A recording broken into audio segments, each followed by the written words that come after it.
Hello friends, thanks for joining. तर आज आपण बनवणार आहोत उपवासाचे रताळ्याचे गोड काप.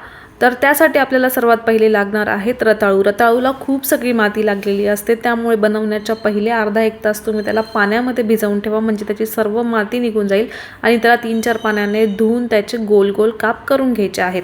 त्याची सालं ही खूप महत्त्वाची असते, त्यामुळे तीही काढू नका. मग त्याला लगेच कढईत शिफ्ट करायचं आहे. 1 वाटी रताळूच्या कापासाठी तुम्ही अर्धी वाटी ते 1 वाटी साखर घेऊ शकता. त्यात 1-2 चमचे साजूक तूप टाकायचं आहे, थोडंसं किंचित पाणी टाकायचं आहे आणि त्याला छान मिक्स करून घ्यायचं आहे. आणि मीडियम फ्लेमवर त्याला जवळजवळ 10 मिनिट शिजू द्यायचं आहे. आता मी हे स्वीट डिश म्हणून बनवत होती, म्हणून मी यात वेलची घातलेली आहे. तुम्ही उपवासासाठी जर बनवत असाल तर अजिबात वेलची घालू नका.